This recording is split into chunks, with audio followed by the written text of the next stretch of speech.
wonderfully, wonderfully hungry. Hope you have a healthy appetite too, Sarah. You're laughing. You've never heard anyone say they're wonderfully hungry before, have you? You've never heard anyone say they're wonderfully hungry before, have you? No. All right, but you've heard of healthy appetite. Yeah. I hope you have a healthy appetite, right? Well, hope you. Yeah, able to eat a piece of healthy fruit at the moment, yes? Able to. If you're thinking about it, it means you're able to. You could, if you had it, right? Here. Maybe. Yeah. So if you're even thinking maybe, you can. Because if you really can't, you'll say no, you can't at all. You're sick to your stomach or something. Or you're having a heart attack. No, I'm not doing either one. Right. This lets us know our healthy appetite, hunger. This lets us know we're not having something, not having a heart attack. Is wonderful, right? Yes, definitely. All right, but you're still kind of puzzled about it. But being healthy appetite, right? It's true. It's a true phrase, right? I guess so. Yes. All right. So think on this phrase. We both agree it's true. Let's walk along. Healthy appetite. It's a true phrase. The first part of it, being healthy. Wonderful, right? Yeah. And then the second part, appetite. That's the same thing as hunger, right? Well, sort of, kind of. And a thesaurus is listed as a major synonym. And if we are skeptical about a thesaurus, we can always test it, right? Yes, if we stop being hungry, it means we've lost our appetite, right? Yeah, pretty much. And if we say we lost our appetite, people say, well, that means you're not hungry, are you? No. Yeah, so that's how we know. It's interchangeable. So even if we kind of aren't sure about a thesaurus, we can test it, and it is. So there you have it, healthy appetite. We all agree it's true. Right. When we think it through, break it down, it's the same thing as wonderfully hungry. Healthy is wonderful, appetite, same thing as hunger. Pretty much. So that's why when I'm greeted, even if it's a lady coming out of the woods, the side of the Silver Common Trail. Well, that's my yard. All right, I mean coming from your yard. That if I have a healthy appetite, I make a point of saying I'm wonderfully hungry because it's provably true. See, there are a lot of things out there we believe it's true, but we're hard-pressed to prove it's true. And so when someone goes, all right, prove it, we go, well, healthy appetite, isn't that true? And we start with that. We break it down for them. And then they would go, wow, you did prove it. Oh, boy. And we establish you got a healthy appetite, you're wonderfully hungry too. Right? You're At able times, maybe. Yeah, it's a fundamental ability. If you're able to walk on the Silver Common Trail, it pretty much means you must have the ability to eat. Of course. Yeah, it's a fundamental ability on which all other abilities kind of are built. That's how we kind of know anyway. But you're able to eat, you have a healthy appetite, so you're wonderfully hungry too. So that's actually not at this moment, I'm not. Well, we would say just simply choosing not to eat for obvious reasons. There's nothing to eat on the trail available. Actually, it's because you're not hungry. That's the reason why a person doesn't eat. Well, if you're not hungry, you don't have an appetite, there's no reason to be eating. Correct. But you could also say it's not the right time to eat, and I choose not to eat, but that doesn't mean we lost the ability to eat. Does that make sense? No, it doesn't mean that you've lost your ability. Right. And that's what we're You're just not hungry at the particular time that there may be food around you. Well, that would be one reason you would say I'm not eating because I'm not hungry, but we're hoping that you're actually just not eating because it's not the right time to eat. You choose not to eat. You see what I'm saying? Because you're walking on the trail. You choose to walk on the trail instead of backing home, go home and go eat. I'm walking on a trail to get exercise. Sure. So maybe it'll give me an appetite, so I want to eat later. Well, yeah, that's one possibility, but I'm a heart doctor, in case you're wondering why I asked about your heart. And if you really are not able to eat, I would be thinking there's something the matter. The fact that you're saying you're able to eat, we kind of say you do have a healthy appetite. You're just choosing not to walk back home and backtrack and eat instead of walking on the trail. That's all. And then you're not really. This is how we can, without spending any money for ordering expensive tests, we really can tell that if a person's able to eat, they definitely are not having a heart attack. We really can tell that. In other words, in the emergency room, all right, if someone comes in with chest pain, if I, as a heart doctor, see that person eating a cheeseburger from McDonald's because they're hungry, able to eat, they want to eat, I start signing out the paperwork, and I predict the tests come back will be negative.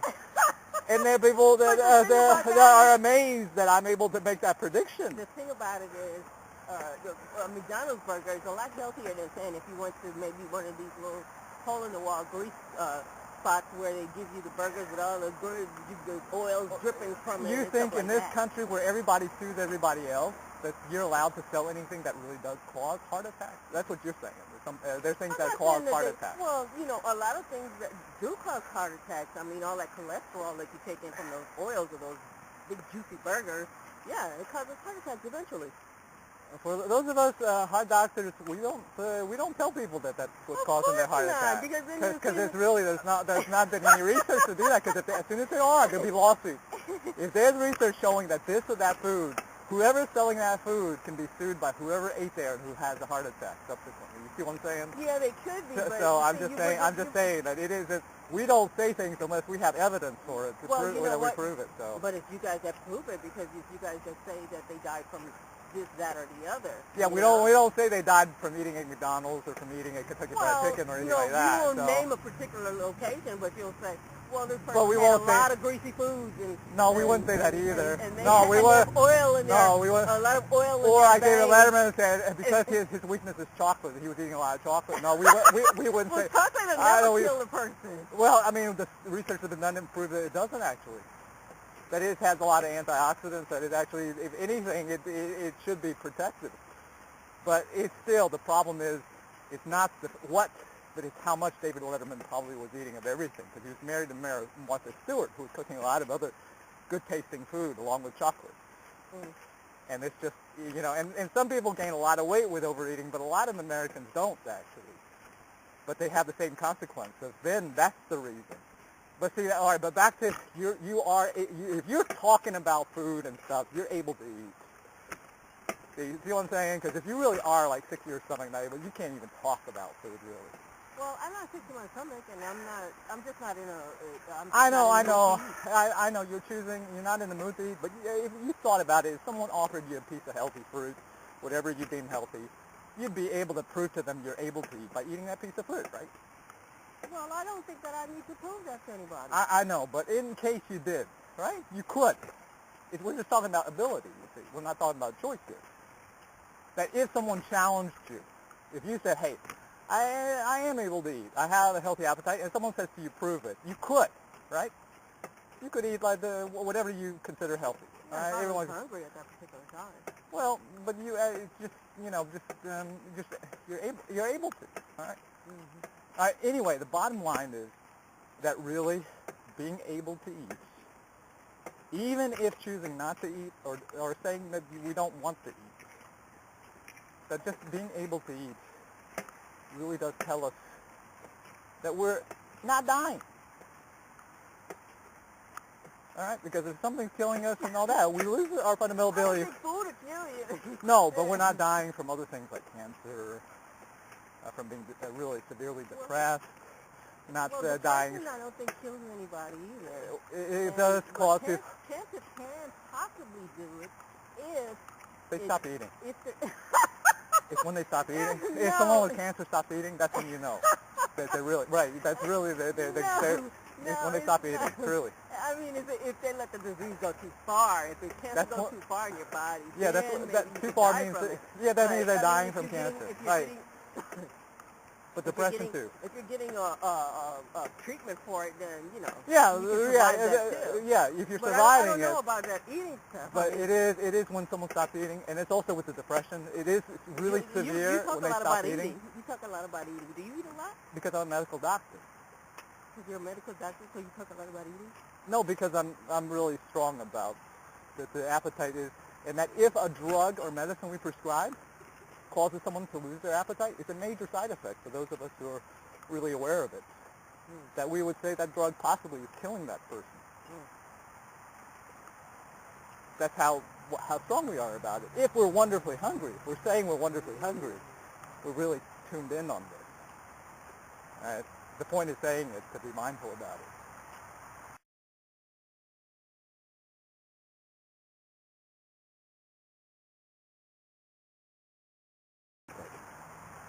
I think what we eat is more important than our appetite or whether or not it's healthy or not. I mean, what we eat is you could decide on that before you decide well, you know, the thing is, in all the medical studies where we study the different diets, and by the evidence of all the different diet books that are out there, where everyone's disagreeing with everyone else, the point of the matter is, it isn't, if it were really that important, it would be one answer. So exactly what, so? Without controversy, exactly what kinds of food we should be eating. Because it's debatable, and every person from every different cultural background is advocating their own diet or whatever they like to eat. So like vegetarians and vegans push vegan stuff.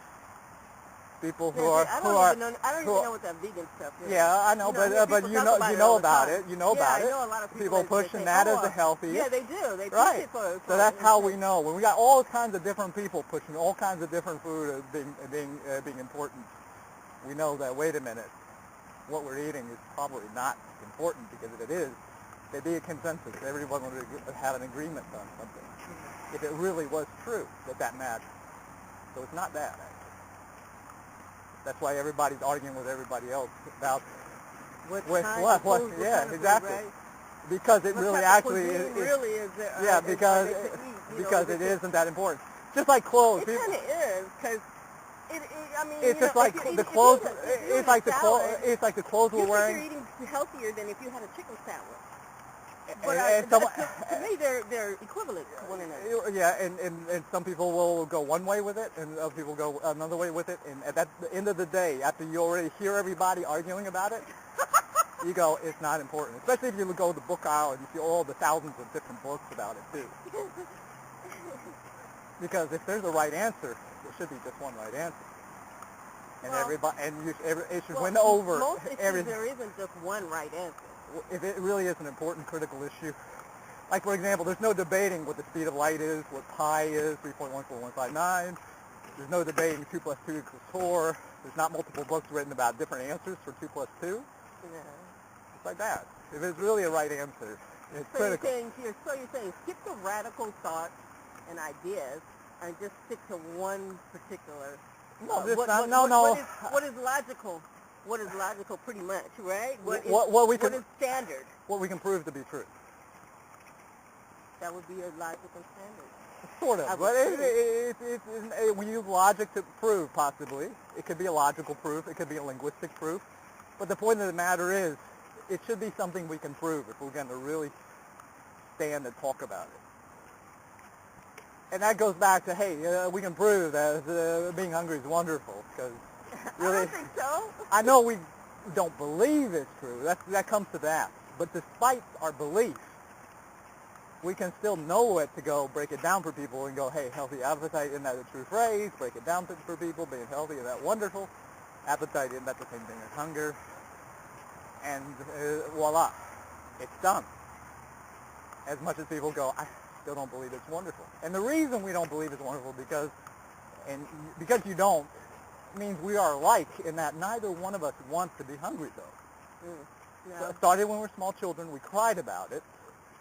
And that's what it means with small children crying about situations. It means don't like or want that situation. And we're still that way deep down inside our heart of hearts. We're still crying about it. We still don't like or want our healthy appetite, our hunger. But and in case you're wondering, I asked about your heart. It's right for a heart doctor to ask about your heart. So I did. Yeah. And but what's also true is what they say. We believe what we want to believe.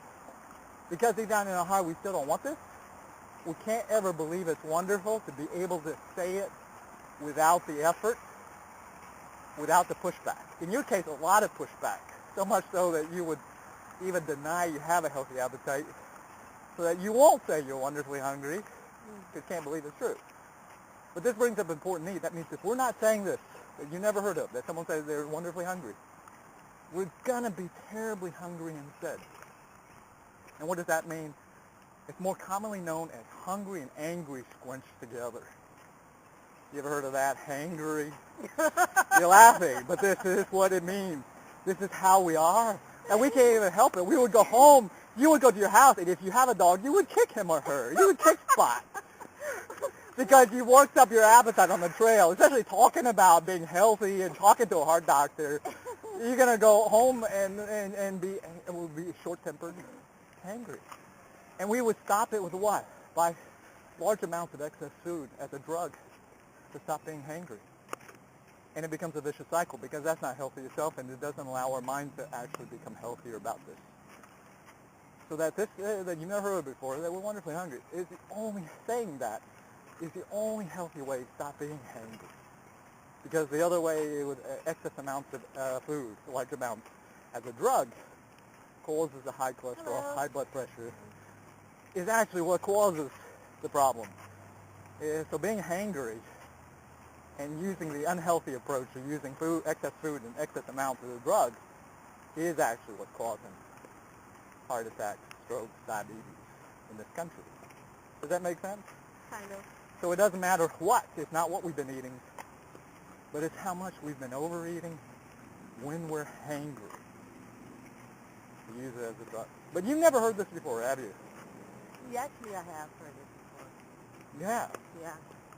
All right. Yeah. Well, it's kind of a disorder. It's an eating disorder. to eat while you're angry. Well, there isn't really. It's not. It's just hangry. It's just a colloquial term. There's really, you know. Make it up a word. No, right? no, but that word hangry, even though I didn't make it up. It's out there, right? And you heard it before talking to me, so you know about it. So you know what I'm saying. Well, you just pieced it together. I know. I connected it for you. What's the other part? And angry squinched together. Hangry. But you hear people talk about it. Oh, so-and-so is just hangry. Well, some people Just get angry when they're hungry. Actually, we all have that tendency. Some more expressive than others. Yeah, but it's still otherwise. Stupid. It's otherwise in the face. I think that's stupid because. Well, it's not so much stupid. It's just mindless. It's what's inside. It's pretty much the same thing. Yeah, it's what's inside us. But the result is that without knowing it, we're that. A person that gets hungry, all you have to do is take your time. You can go pick a sandwich.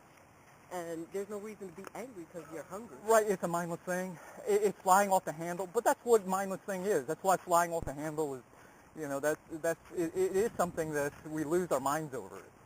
And we do that until we are mindfully saying we're wonderfully hungry. So now you know how important this is. Anyway, you never heard this before. You should Google hashtag wonderfully hungry. You know, on social media, everything's hashtag. Okay. So if you Google hashtag wonderfully hungry, you'll see multiple other examples of people saying they're wonderfully hungry. So at least it'll be real for you. Mm-hmm. And what you should be looking for, though, is a journalist interviewed me online about this. Mm-hmm. And it was a miracle. I convinced him online to say he's wonderfully hungry. And hopefully you'll hear out the entire interview. Mm-hmm. It'll convince you it's not only real, it's really, really important. So important that it's actually my political campaign platform, that I pledge to always say I'm wonderfully hungry. It always, especially Karen, convinced that we all need to do this, stop being hangry, in order to fix the healthcare crisis. Because I talked about what's actually behind all the pre-existing conditions. Okay. And that's actually what's bankrupting the healthcare system here. These are people arguing about pre-existing conditions and who's going to pay for them. And you hear about this. And it's been a problem that 4 presidents have tried to address without success. So that America needs its first wonderfully hungry president. Okay. So that's the point of all this. So definitely Google it, see. And so now that you know, we established, I am certain that you have a healthy appetite. You're not dying from a heart attack. You wouldn't have been able to walk this distance with me on the trail if you were. That's another reason I know. You're not dying from a heart attack. So you have a healthy appetite, even though we don't like our healthy appetite. So you don't like it to admit that you do. I have no problem admitting that I have. Yeah, so you're wonderfully hungry. We established then. You're wonderfully hungry. So try saying you're wonderfully hungry. So how are you? See how difficult it is? This is how we are. It's such a major issue in the heart. Wonderfully hungry. Right. And you're saying with hesitation, with definitely a lot of effort. I know, with leeriness. It's all, you're I think it's more leeriness. Yeah, it is. Yeah, but it's a thought process. It means you had to overcome. You had to overcome these feelings about saying it. If you're leery about it, it means that you had awkward feelings about saying it. Because really what it comes down to is we really in our heart can never believe this. So this is something where we mindfully have to overcome this that's in the heart. Otherwise, our hearts,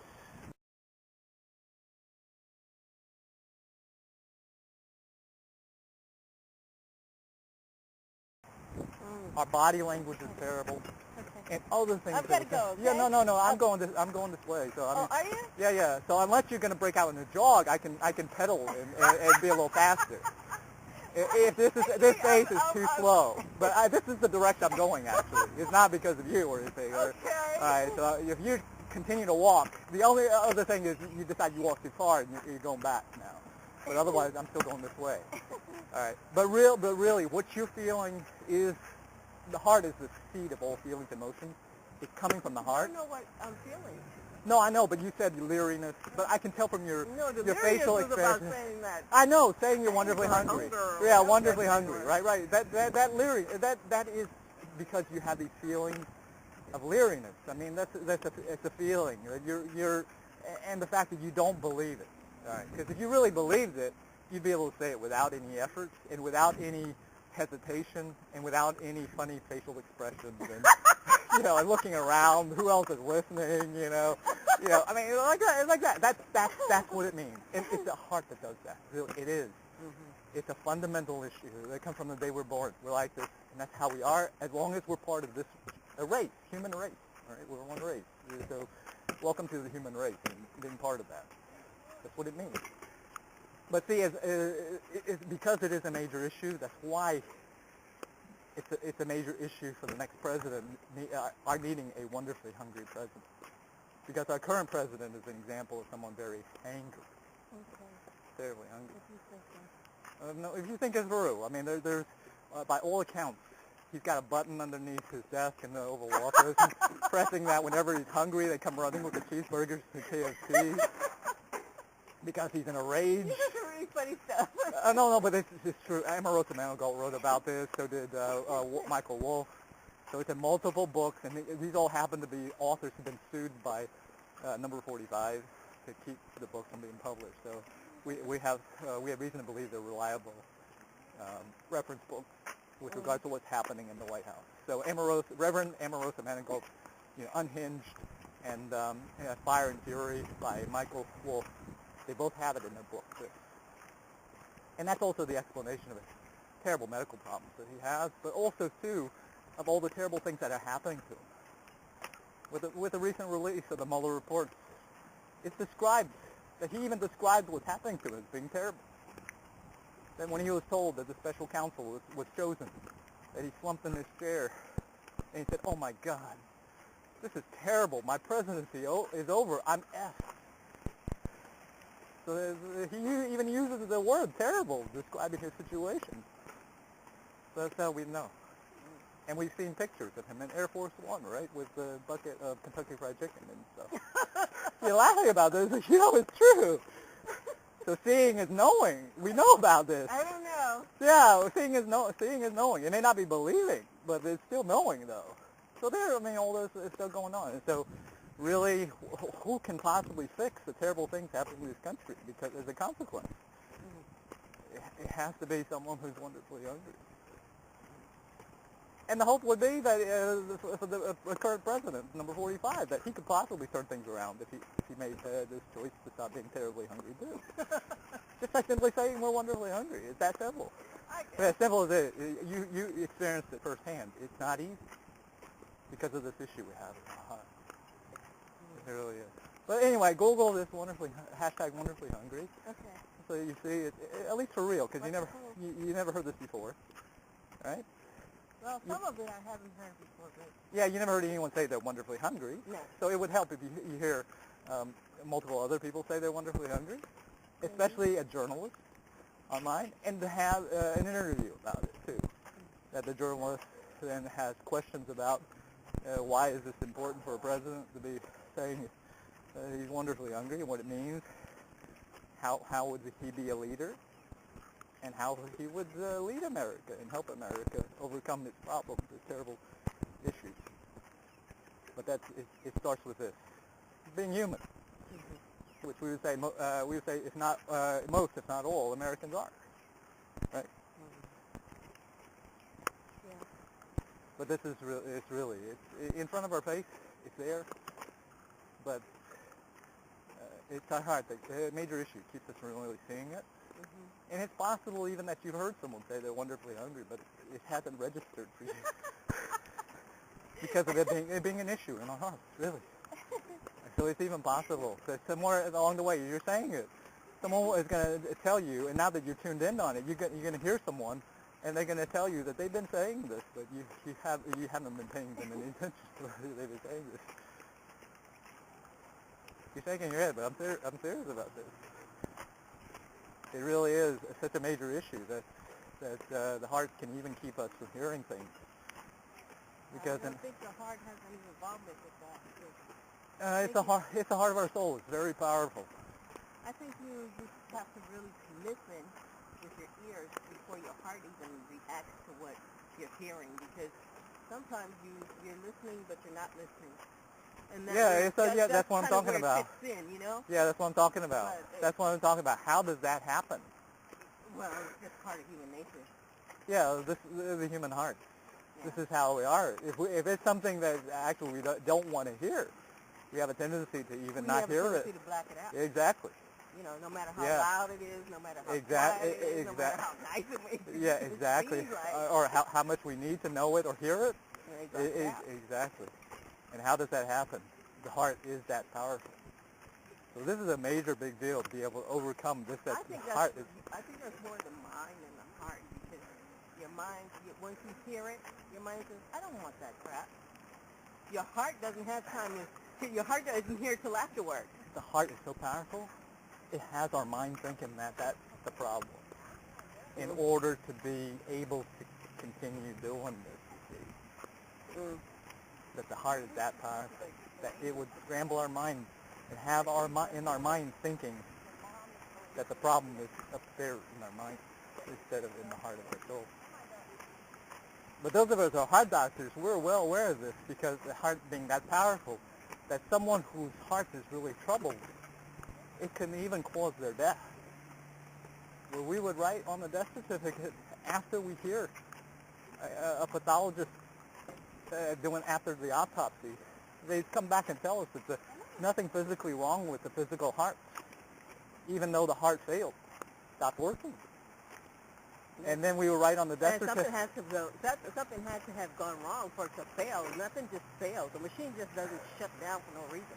Well, no physical reason, you see. That's when we get that report. The coroner sliced the heart up. No physical reason for the heart to stop working. And at that point, we write down... the brain just went dead for a little while. I mean, no, because the heart... Because the brain is going to control the heart, right? The brain doesn't control the heart. The heart's able to beat on its own without the brain. Oh, Lord. Yeah, so it's not that even. That's how we know. And so we write down on the birth certificate, on the death certificate, cause of death for that instance, especially when we learn that the person's heart was really troubled because they just, their wife or spouse of 45 years just recently died. You're laughing about this. We write broken heart syndrome. It's a legitimate, accepted medical cause of death. I just lost my ex-husband. All right, that may explain that it's a lack of desire. I just found that out last night. All right. So you're troubled. Your heart is troubled, and so your appetite really, your desire to eat could be really, really down. Even though zero right. Even though even though physically you're able to eat. Does that make sense? Yeah. But still, I'm able to, but I don't feel the need right. nor do I have the desire. Appetite to. You don't have desire. Or the desire to. Right. And that's because your heart is troubled. It's that powerful that in the face of even being physically able to eat, the heart can rob us of the ability to eat if it's troubled, if our heart is troubled. And so there is something the matter. See, we wouldn't have known this if we hadn't had this conversation. There was something wrong for you to not have the desire to eat.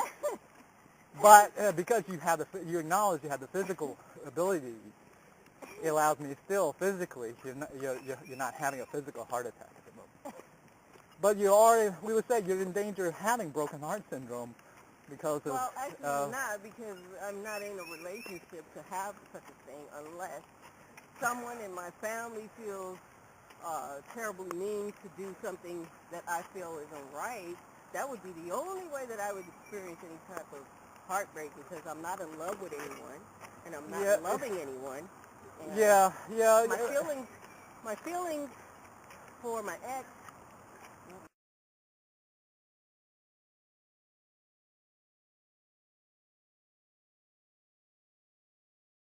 There's still memories and Well, stuff. memories are memories. They Memories are. don't have feelings. You have feelings. Right, there are. But because it has this effect on you of losing your appetite, we would say that, that you still cared about him. All right? Even though you guys weren't in a relationship, you still cared about him. And for you to just have learned that someone you cared about, that you've lost this person, you're not going to be able to talk to this person again, at least here on this planet, it's troubling. Troubles the heart. And that does explain why it's true. You don't have as much or may not have any desire to eat, but you do still have the physical ability that this is, and it is not as bad as it could be, because this was already in a strange relationship already, right? He's your ex and not actually in that instance. Not. So you already had some heartbreak already. So your heart's already kind of recovered from some troubling things already before. Partial recovery. Does that make sense? I don't know. I don't think there's a partial recovery. You either recover completely or you still ill. We're not the tip. Well, partially recovered from the loss of the relationship. I completely recovered from that relationship years ago. Right, but you still kind of care about him, but we say that there's still a connection, though. Quote unquote spiritual connection still. Well, not really. I mean, it would suggest it. I mean, you would say not really, but we would kind of just say the evidence not really, is that. Because I don't communicate with him for quite some time. I haven't communicated with him, and so to find out, that he was going through some troubles and then just happened to end up, dead. Yeah, I'm just looking like I don't know what his way of living was. I don't know anything about how he Sure. what was happening with him. Sure. But nonetheless, the fact that all we can say is we observed that you're troubled by it, that you had a loss of appetite. I didn't lose any appetite or anything. Well, less desire. See? I didn't have a desire in the beginning to eat anything. So whether or not he was involved doesn't have anything to do with anything. All right. Well, that's just a thought. It does happen, though, that when people lose someone close to them, all right, or someone dear to them that they care about, including job, losing a job that they worked decades at, that when we hear that confirms the diagnosis, the cause of death being broken heart syndrome. That their heart got so troubled that it. Does job give a person a broken heart? Yeah, that someone can have a broken heart over losing a job. That was something very dear. Their feelings might be hurt, but I don't think their heart would be broken. Well, there's some people that are so attached to their quote unquote married to their work that that's happened. To work on their marriage before it breaks apart. Well, oftentimes they're married to the work, so they're not married to anyone else. Because they didn't try. Well, anyway, those are some of the instances that helps us be certain that indeed that person died from a broken heart syndrome, because they had some kind of devastating loss, something that really troubled their heart, and their heart got so troubled inside them that it caused their physical death, that it caused their physical heart to physically stop working, even though there was nothing physically wrong with their physical heart.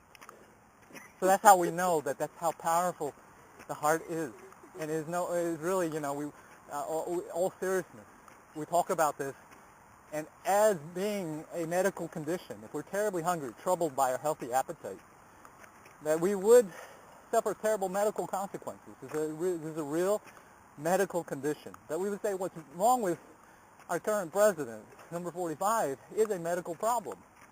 That medically speaking, his medical problem isn't a psychiatric one, but simply that he's terribly hungry. That this is a real medical problem because it has medical consequences. Does that make sense? Because it's dealing with a very fundamental problem, issue that we have in our hearts. From the day we were born, from when we were children, small children, we've been that way. And we'll always be that way as long as we're part of this one human race. Yeah, I mean, it's just something we accept as just reality. Especially when we're saying we're wonderfully hungry, and caring to convince it forward to people, and experiencing the pushback. So we have no other explanation for the pushback that we get from people when we go, oh, this is the only healthy way. Stop being hangry, and we get pushed back. A lot of pushback sometimes not as much, usually because that person has more. Some people have more awareness than others that this has been a major problem, a major issue. And it depends on their past experience, of course, what they can remember about those instances when they're hangry. And they've all been wondering how it is they can stop that the cycle that they've experienced in this issue without what? Werewolfing down food in large amounts. And going home and kicking the dog. They wonder how they can stop doing that because they know it's so wrong. That Spot is just glad to see us. That we, we should. We get out of the dog and the dog is glad to see you. Yeah, right. You got to kick him. That's a mindless thing to do. Exactly. But it's what? When we're hangry. If we're not literally kicking the dog, we're still figuratively kind of doing that, or anyone else we're supposed to care about at home.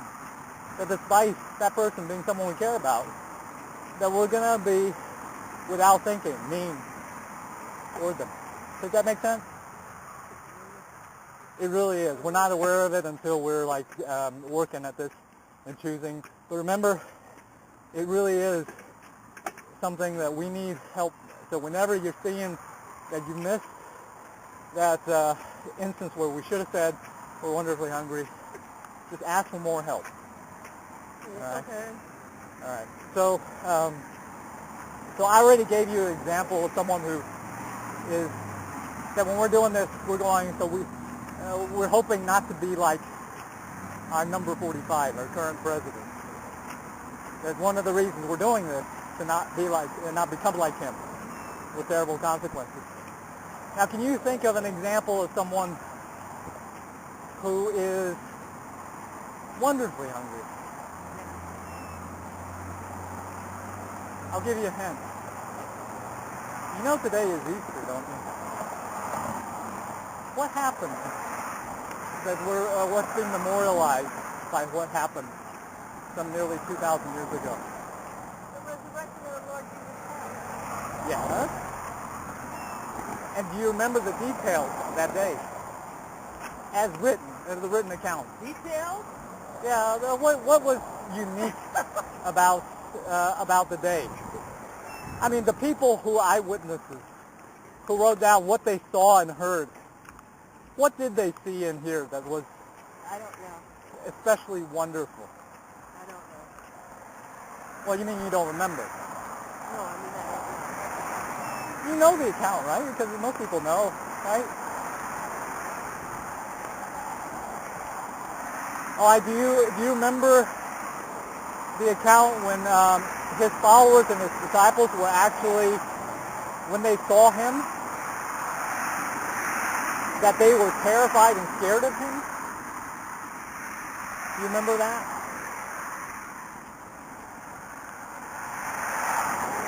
You don't remember that description that when they first saw him after the resurrection, that they were scared of him?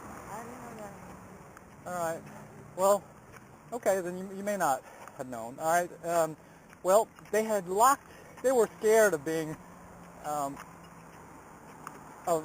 being rounded up and crucified too. So they had locked all the windows and doors. They got to get at it. What's that? They they shouldn't have shouted it at him. If they didn't want it to happen to them, they shouldn't have did it. Well, they didn't do it. I mean, these are their disciples. They voted. They voted and they shouted for it. Yeah, no. no. Because if they needed him and they should have put him on to be crucified. Yeah, those are not the ones I'm talking about.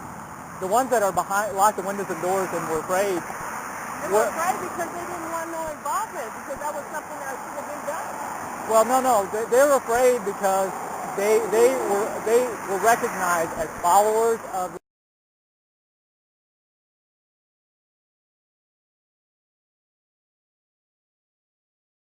the thought was, and also too, that the women had gone and found that the body, Lord Jesus' body, is no longer in the tomb. And the angel that they spoke with said that Jesus is risen. There's no point in them looking for someone who's alive now, risen, resurrected, among dead people, which the tomb is a grave site area. That why were they there even looking for him when they know he had told them he would pick up his life again on the third day? And then they told the ladies to go back and tell the others that Jesus would meet them up with them in Galilee like he said he would.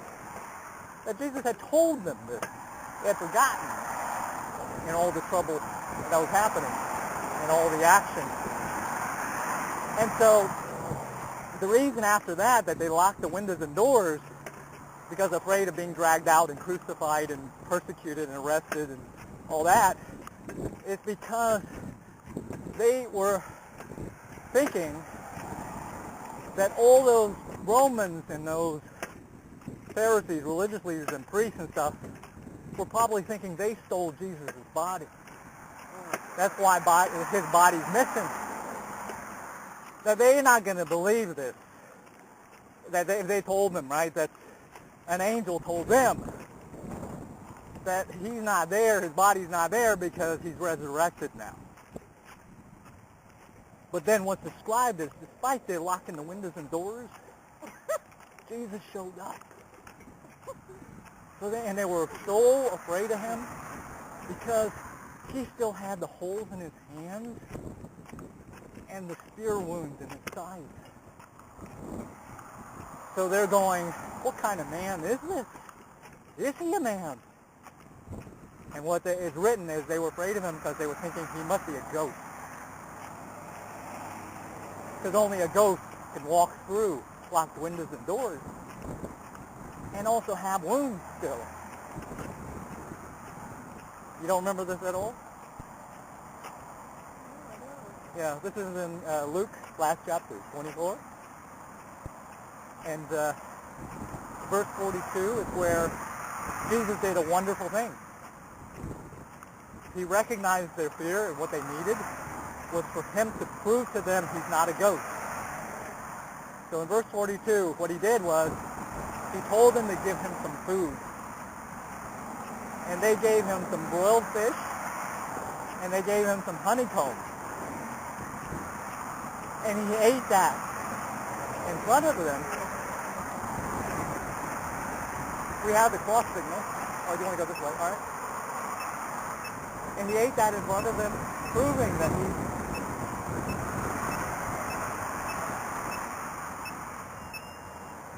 not only alive, but that he's not dying. Because if he was still alive, if he was alive but he was dying, he wouldn't be able to eat. Okay. If it was a ghost. Good. I talk with you. Yeah. So till we meet up again, be hungrier. Now that you know how to. We got to stop being hangry. And you know how to. Always say we're wonderfully hungry, all right? All right.